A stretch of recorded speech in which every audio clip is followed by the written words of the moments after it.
What is up YouTube? KM888 here, and I'm here for you to show my DDD deck. It's been a while that I've done a video, but I've been testing for nationals and stuff like that, so yeah. This is just a fun deck, but using the Electromite you can actually make some really big boards, so let's get into it. First of all, 3 DD Savant Kepler. The card is really good, and well, in the regular Pendulum Magician deck you don't have a pretty good normal summon anymore since Joker is banned, but in this deck you still have the Kepler. Just normal summon it, you get yourself a contract and you go from there. It's actually pretty easy to get some really good combos going off with this.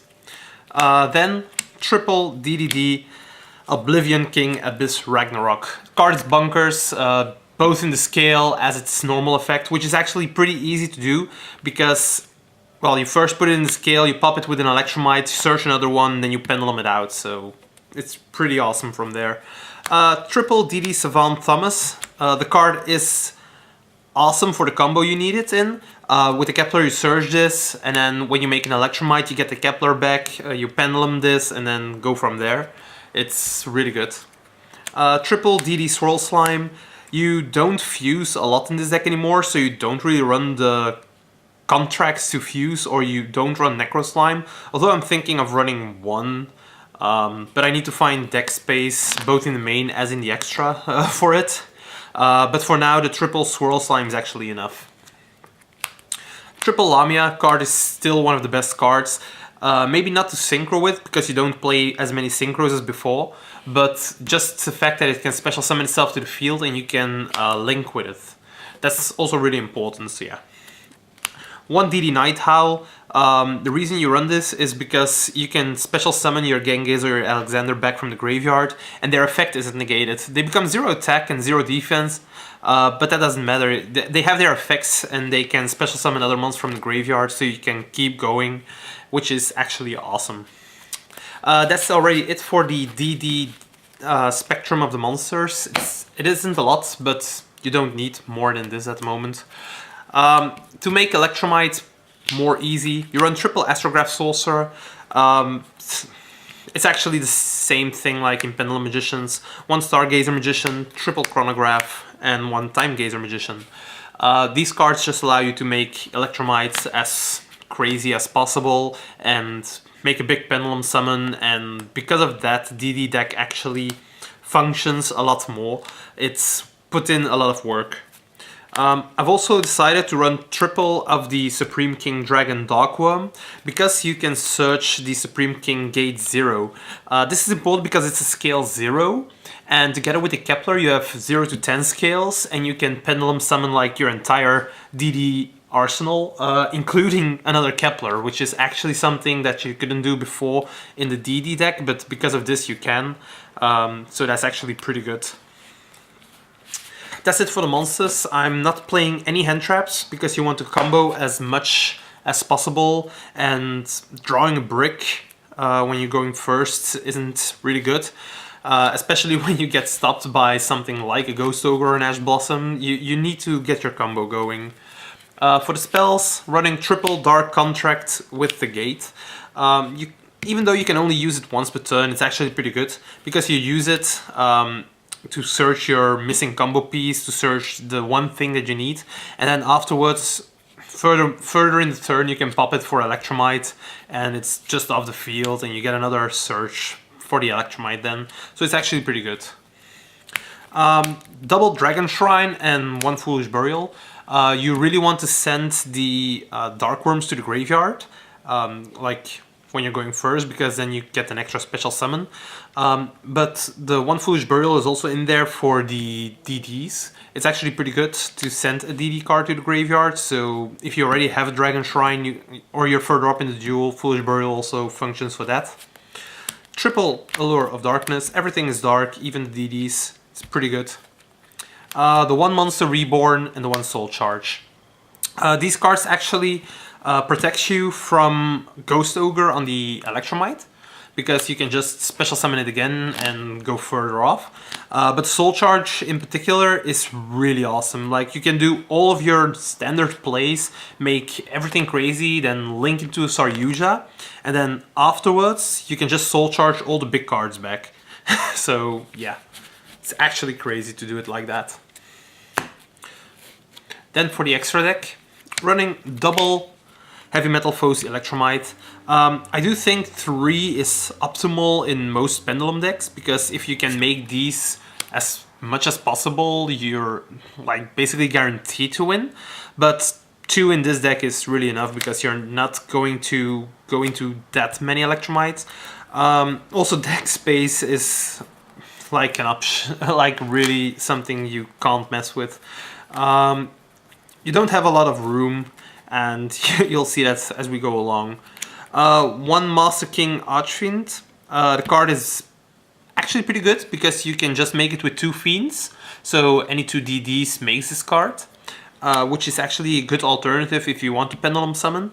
The last effect is actually semi-relevant. Like, if you roll the die and you get the result that you want, like a 1 or a 6, you're actually golden. Like, everything else doesn't matter, because you put it back into the deck and you choose on resolution, but well, it doesn't really matter, I think. The effect isn't guaranteed to go off, so you can't rely on it. But it's nice if you get it. 1 Zephyr Metaltron, you really want to have this in the deck. I've tried it without, and I've missed it in my combos like every time, so yeah, you can't play without this, I think. 1 Saryuja Skull Dragon, Dread. Truth be told, you make this every duel. Like, if you go first, you make it. The card is bunkers. It's just draw 4, put 3 back, fix your hand. Seeing as you make it after a long combo, there's a lot, like a really big chance you're drawing either Monster Reborn or Soul Charge, and it's just another combo extender at that point. 1 Boreload Dragon. I like the Boreload not only for the effect, but because of the way its markers are arranged. If bad comes to worse, you can put it in the zone on top, like the extra monster zone, so you still have 2 pointing downwards. But if you do have the Electromite combos, you can just put it in your main monster zone, and it's pointing sideways, so you actually get a lot more Pendulum summons off of this one. That's it for the links. I think really a lot, like 6 or something. But yeah, that's the way the meta is right now. 1 Genghis, only 1. If the big Genghis, the executive one, was legal here, then the card would be great, but it isn't. So we can only use the regular Genghis, but I'm only using 1. I don't really like multiples at the moment, because I only play 3 Swirl Slimes. Again, deck space is just something that prohibits you to go further. 1 Oracle King Dark. The reason you play it is because it's a 7, and it has 2800 attack. If you want to run over something, this is the card to do it with. It's the easiest out to most of the meta, which is actually awesome. The fact that it's level 7 is also relevant, because I am playing the Absolute Dragon to make Vortex. It's another negation that the deck didn't have before, but it's one of the best at the moment, so yeah. To go with the Vortex, the Absolute Dragon, just make it with a lot of options actually. You can make it with the Alexander, you can make it with just the 0 or 2 Astrographs, you can make it with the Oracle. There's some options. Then 1 DDD Super Doom King Dark Armageddon.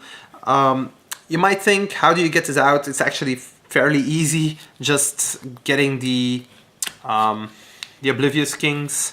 Its effect is actually really good, because you get back another one from the graveyard.